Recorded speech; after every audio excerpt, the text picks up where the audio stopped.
राधे राधे जी। कल महाअष्टमी है। माँ महागौरी की पूजा है। आज ही कन्या पूजन का विधान भी है। दोस्तों, आपको बता दें, पुराणों के अनुसार इंद्रदेव ने एक बार ब्रह्मदेव से माँ दुर्गा को प्रसन्न करने की विधि पूछी थी। तो ब्रह्मदेव ने सर्वोत्तम विधि के रूप में कन्या पूजन की विधि बताया था। नवरात्रि के सारे व्रत, नियम, जप, पूजा पाठ से माता उतनी प्रसन्न नहीं होती जितना कन्या पूजन से होती है। देवी भागवत में भी लिखा है कि इन नवरात्रों में माता धरती पर बालिका के रूप में विचरती हैं, खेलती हैं, झूमती हैं, नाचती हैं, गाती हैं, भक्तों को दर्शन भी देती हैं। दोस्तों, कन्याओं को माता स्वरूप मानकर सजाना, संवारना, भोजन कराना, उपहार देना बहुत ही शुभ माना गया है। जिस तरह कलश स्थापना पूजा के लिए शुभ मुहूर्त देखा जाता है, उसी तरह कन्या पूजन भी शुभ मुहूर्त में करना बेहद चमत्कारी फलदायक साबित होता है।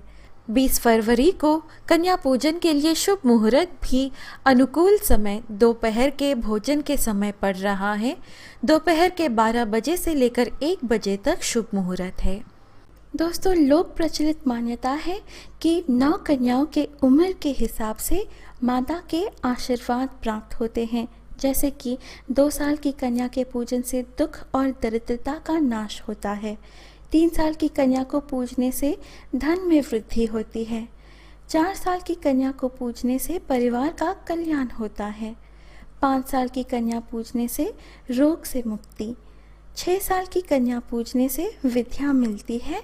7 साल की कन्या पूजने से ऐश्वर्य प्राप्ति। 8 साल की कन्या को पूजने से किसी भी वाद विवाद में विजय प्राप्त होती है।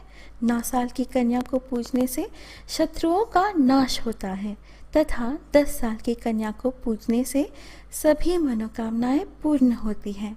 किसी भी उम्र की कन्या का किसी भी दिन सम्मान करने से घर में लक्ष्मी सदैव बनी रहती है।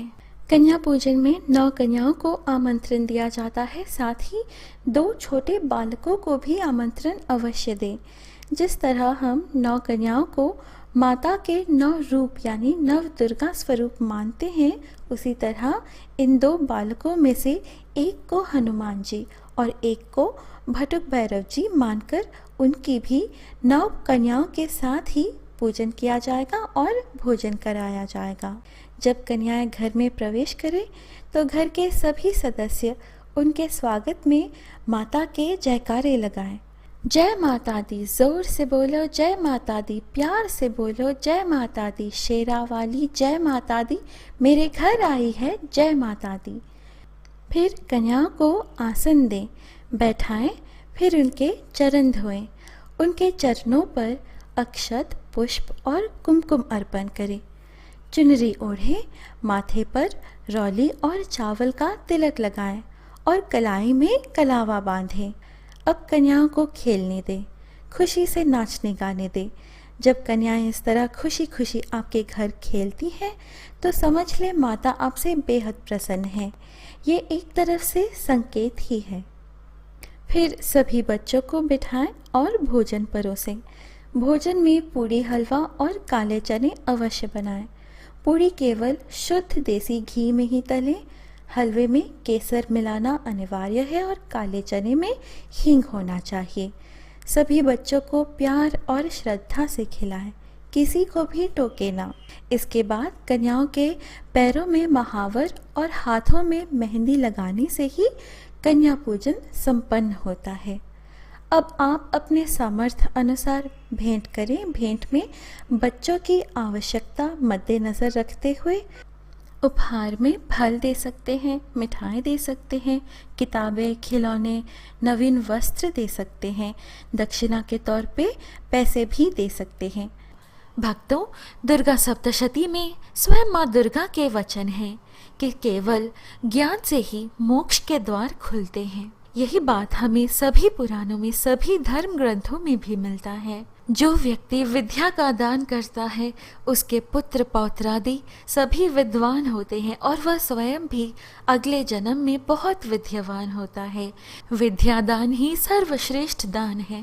कन्या के उम्र के हिसाब से आप उचित उपहार दे सकते हैं। मेरी सलाह है कि दुर्गा चालीसा का पुस्तक उपहार में दे सकते हैं।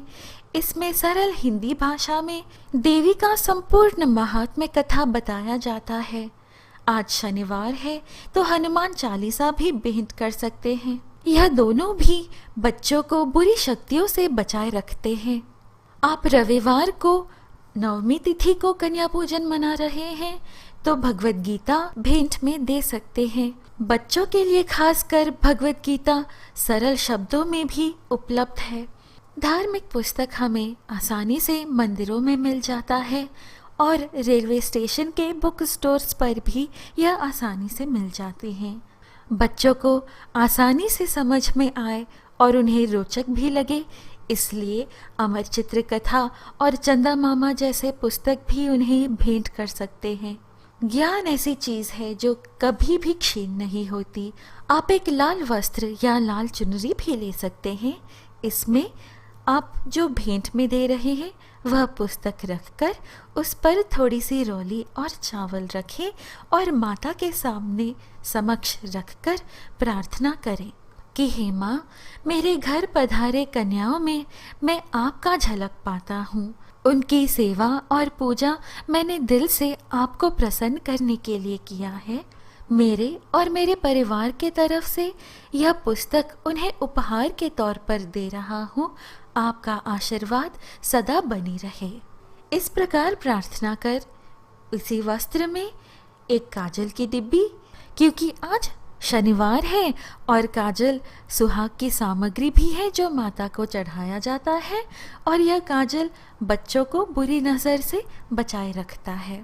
एक बिंदी का पैकेट और थोड़ी सी दक्षिणा भी रखकर वस्त्र में लपेटकर कन्या को उपहार में दे दें। भोजन के प्लेट और ग्लास देने से बचें, क्योंकि आपको नहीं पता आगे जाकर उस प्लेट और ग्लास का कैसा इस्तेमाल होगा। पूजा अनंतर भेंट में दी गई प्लेट या ग्लास को स्वीकार करने वालों को भी कुछ नियमों का पालन करना चाहिए, क्योंकि वह प्लेट भगवान के नाम पर दिए जाते हैं। तो ऐसे बर्तनों में तामसिक चीज़ें नहीं रखना चाहिए, वरना दोष दोनों को बराबर लग सकता है।